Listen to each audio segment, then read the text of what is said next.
July 29th, 1967. The aircraft carrier USS Forrestal was deployed near Vietnam.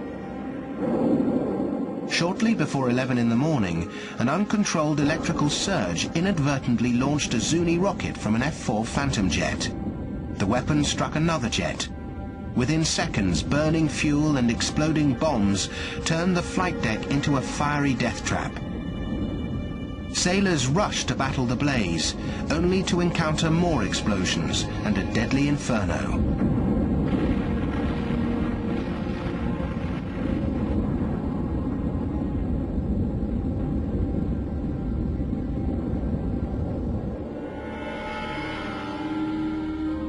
It took nearly 14 hours to extinguish the blaze. More than 50 planes were damaged or destroyed, and 134 of the Forrestal's crew died or went missing.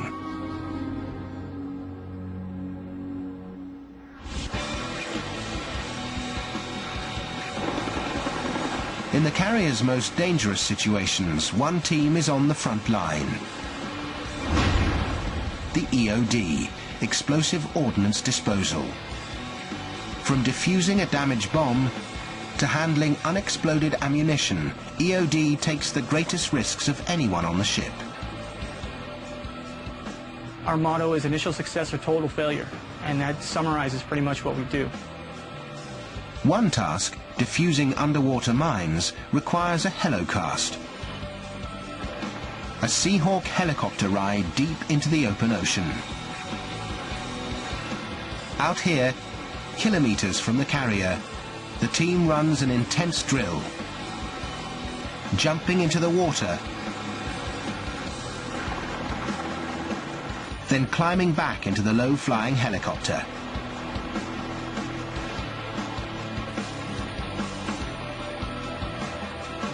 Obviously there's some risk, but it's a challenge. It's fun to do, to work with some of those guys, jump them out of the helo, and then pick them up.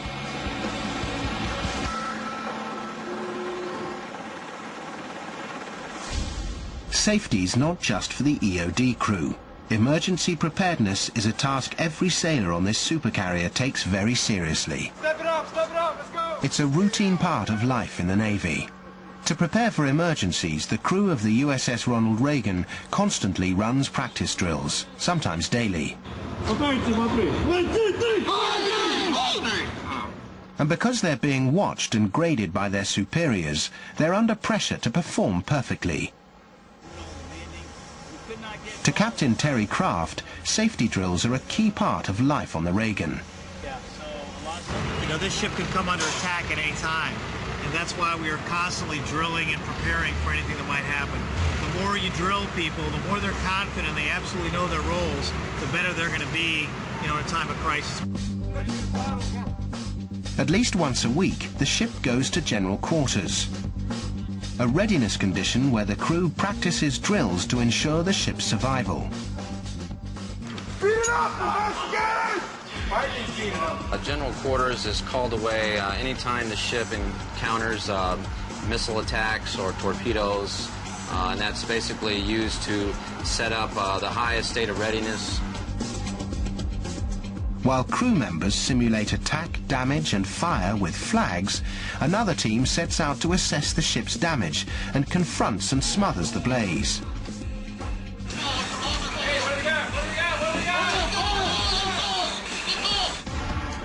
Several times a year, the Reagan's crew runs the mass casualty drill, a simulation where sailors are injured or dead.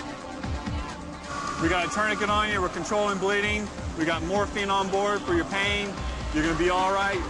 Hurt in your stomach? You hurt anywhere else?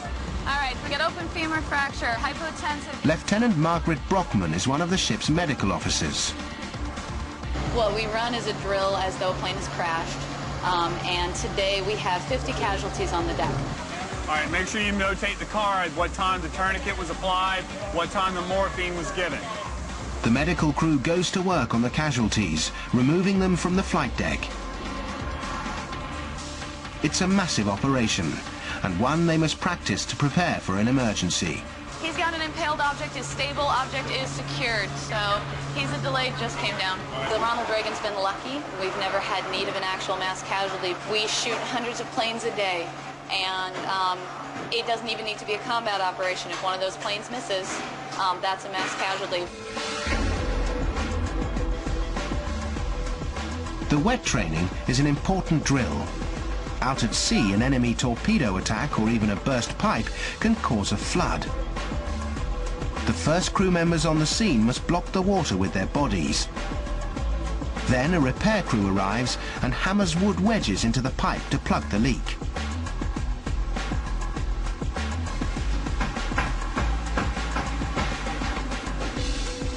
The wedges are sawed off, leaving just enough wood in the hole to stop the water. A rubber patch and some twine finish the job. It's an exhausting and very real simulation, but one that will help this ship survive a disaster at sea.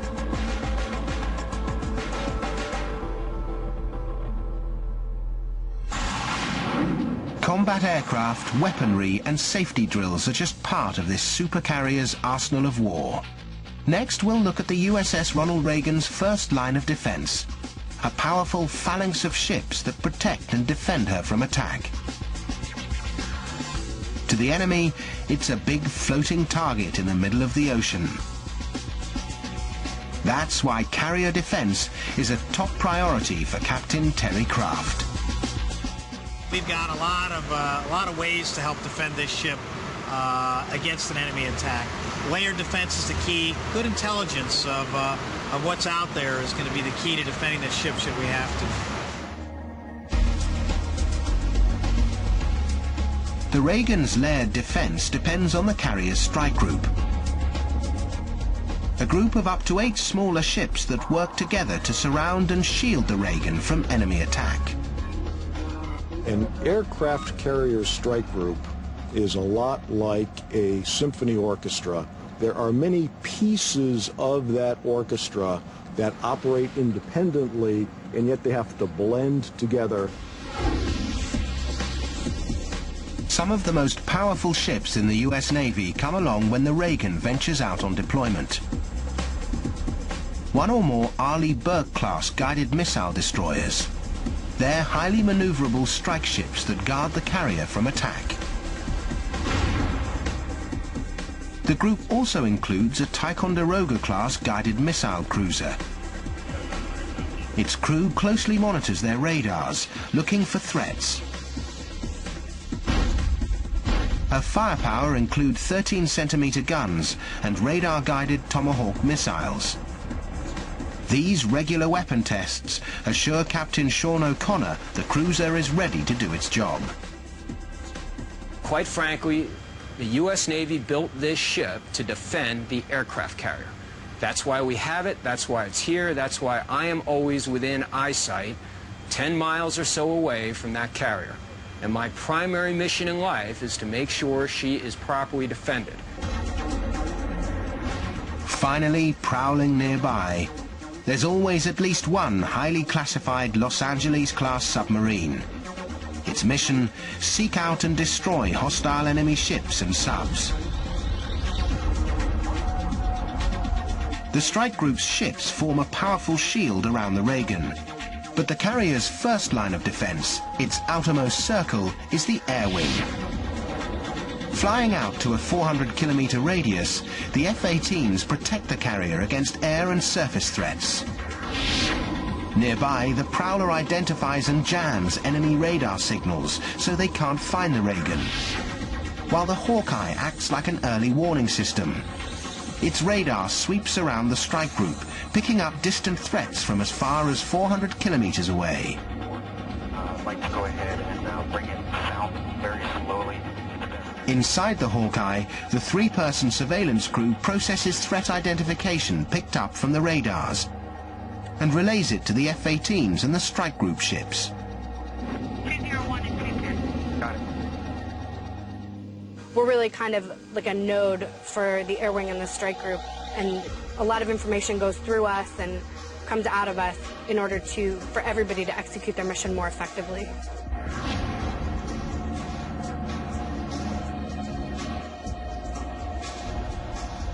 There's one more layer to the Reagan's defense. The Combat Direction Center, or CDC, an operations center on board the Reagan itself. Here, in a room next to the carrier's island, Tactical Action Officer Tom Jacobson monitors radar and keeps in close contact with the Hawkeye and the rest of the strike group, looking for potential threats. We track all of the surface and subsurface and air tracks all around us using all of our radars, and we're pretty much the yard dog for the Ronald Reagan, make sure nobody gets in their yard. To defend the ship, the Tactical Action Officer can call on the F-18 strike fighters. Anything that gets past the planes will have to face the Reagan's radar-guided ordnance, like the Sea Sparrow missile.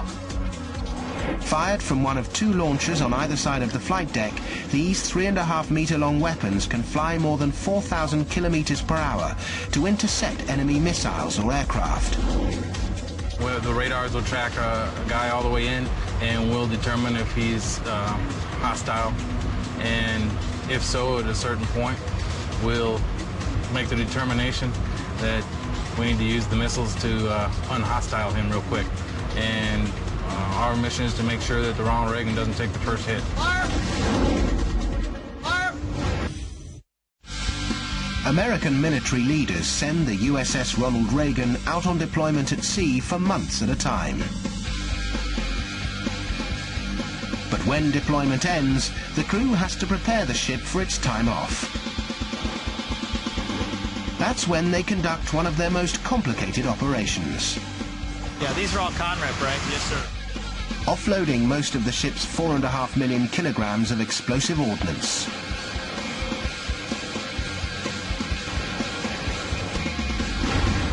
When we get ready to put the ship into a maintenance period, which is coming up for us, we'll take a lot of the ammunition off in order to free up some of the spaces to do the work that we need to do.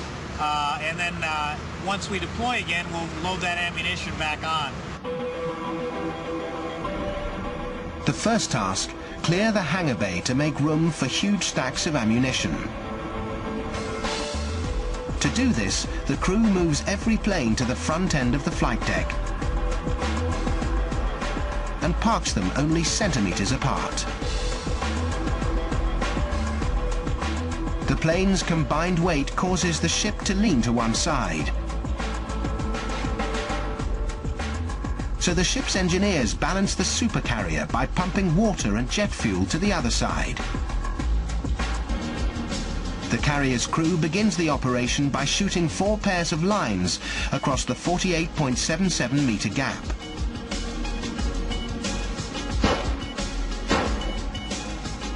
We shoot shot lines, which are just very small, thin lines of a nylon cord, and then we pull those cords over with bigger line and then bigger line, and finally we pull over the big heavy wire.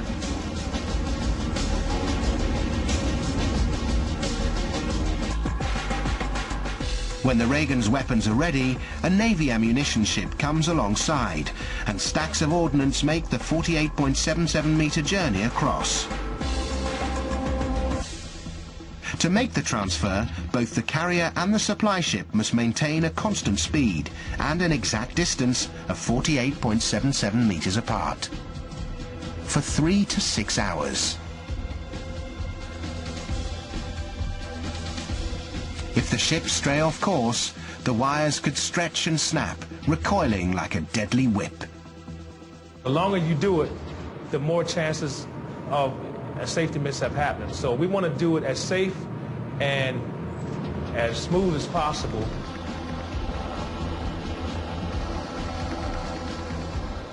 Helicopters also help out.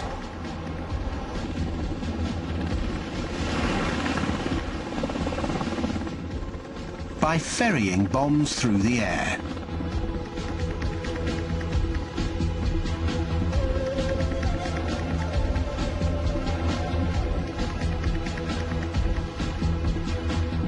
It's dangerous. The ordnance we're moving is heavy. Some of the loads up in excess of 3,500 pounds, and it takes a lot of skill And moving the aircraft, a lot of hands-on work, it wears you out pretty quickly. After 3 days, the ammo offload is complete.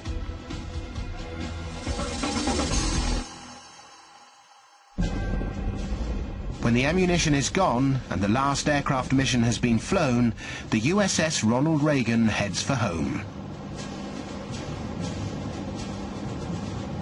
These sailors have been at sea for more than 3 months, and they're ready for the deployment to end. How's your family doing? Good, sir. Good? Good. The boys are getting big. How old are they? They'll be 3 in August, sir. Yeah. We have been underway a lot. The hard part about that you just can't get around, it's hard on the families. So we're looking forward to getting home.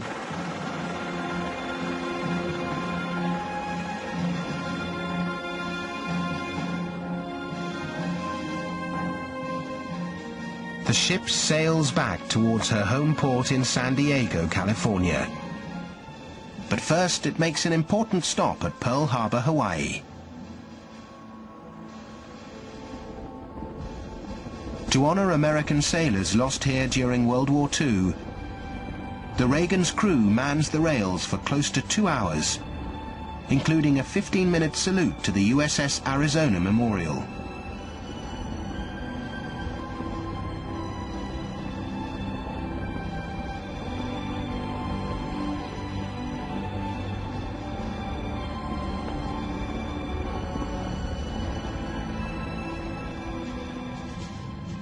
Five days after the stop in Hawaii, the USS Ronald Reagan sails into its home port in San Diego. On shore, families wait patiently for the crew to return. The long months apart make the homecoming an emotional experience.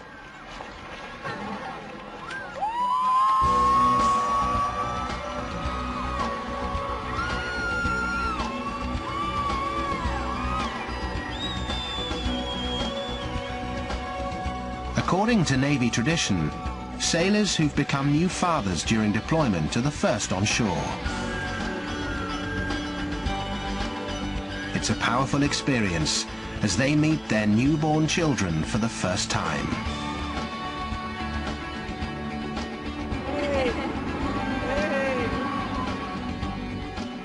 They've called this ship home for months. Now they disembark to return to their families. This supercarrier's mission is complete.